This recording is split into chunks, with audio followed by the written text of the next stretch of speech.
Keep casting until you get the bite.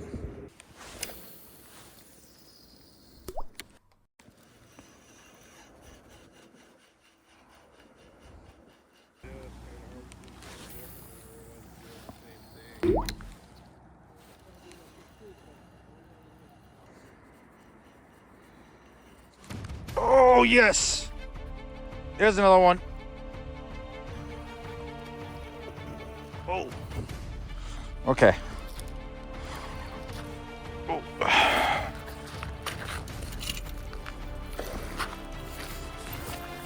Oh.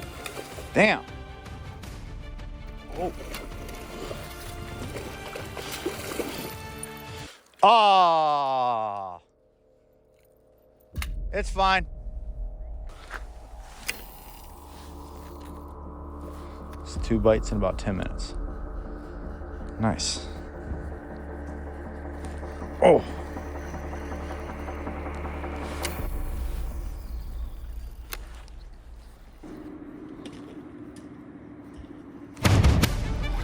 Oh, there's another fish. Yes. Yes. Come on. Oh, it's against the rocks. Fuck. Fuck. Jump over the rocks. Oh, it's a. Woo! There's a feisty one. Oh, look how red was. Ah.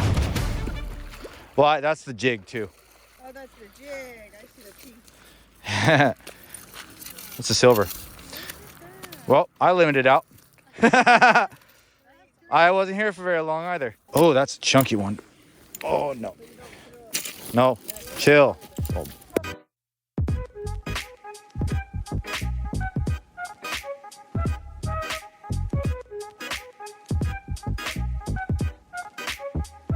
Whenever I come back from fishing, I usually have to spray the fish off quite extensively to get a lot of the gravel and stuff off of there. It also helps get extra slime off the surface, making it a little bit easier to handle. First thing I always do is start by cutting the head off. It always gives you a flat cutting surface and it's never in the way. And then I cut down the back from head to tail with the thick backside facing towards me. Then I'll break the first couple of pin bones, slip my knife over the rib cage and ride the spine all the way down. And that's one side. Just trim it a little bit, cut the pelvic fin out, line your edges up, take the rib cage out, if there is any, and move on. Flip your fish over.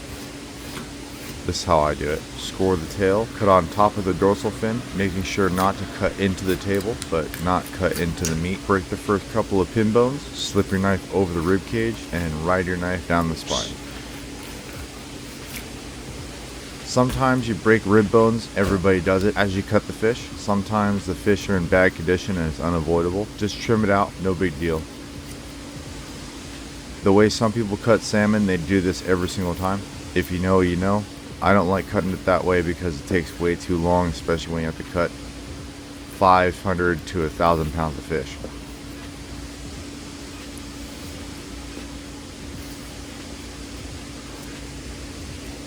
Now we got this done, let's move on to the next step, the dry brine. Remember, every recipe is just a guideline. For your dry brine, you'll want to use a 66-33 ratio of brown sugar and salt. You can change this up on your preferences, but that's what I'm going with for now. Mix it together until it's a consistent aggregate and there's no big pieces of brown sugar left over. You'll also find little bits of molasses, just toss those, you're not going to need them.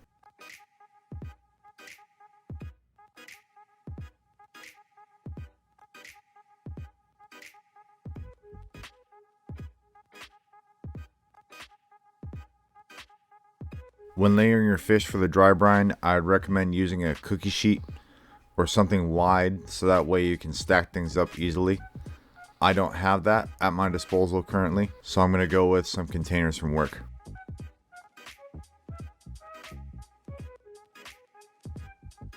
Put a little bit of your dry brine at the very bottom of it. Start layering your fish in, putting dry brine in between each layer. Stack this in however you can. As long as the dry brine is touching everything, it should be all good. I wanted to cut these into all strips, but my knives are not very sharp right now, so I got lazy and I did some big pieces too. Plus, I like to experiment as I cook sometimes. So that's partially why I did it.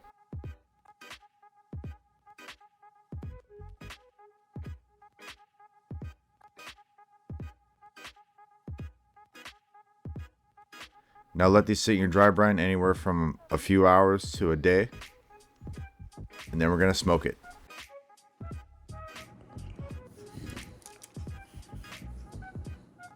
Normally I'm only supposed to brine these for a couple of hours, but I got busy, so these ended up getting brined for a couple of days. Nothing wrong with them. They're a little firm, but that's okay. Spread them all out evenly on a tray. Put them in your oven. Leave the oven open.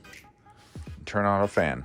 Now leave these in there for a few hours or until they're visibly dry. Alternatively, you can leave these in your fridge overnight, whatever's convenient for you. I didn't put these on drying racks because I don't have any, so I'm just using what I got.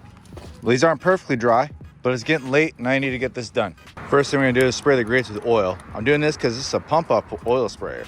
I like this thing. I'm not worried about being perfect. Try and Tetris these things in there. These pieces of salmon aren't perfectly dry like I want them to be, but it's whatever.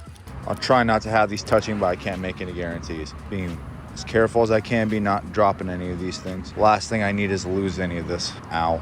Woo! My hand was steaming. Oh, that's stuffed. Now I gotta try and get the lid on. Make sure the temperature doesn't get too high. We're gonna leave this for about an hour or so. We're gonna come back right after this message from our sponsor. Just kidding. I'm not sponsored by nobody because I'm broke. It's about an hour and a half, hour and 45 minutes later. It's getting dark and it's still raining. But these are done. Way easier to get that out. It's best to spread these out before you cool them down, but I don't have the space for that, so I'm just gonna let them cool like this. Finally, these are cooled off. We can try one. They got a nice texture to them. They're not too hard. They got some elasticity to them. But that's also a belly piece, so.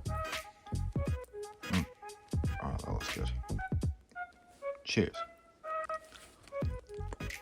You could definitely hold back on the salt just a little bit. Instead of being 33% salt, call it 20%. Still delicious.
They call me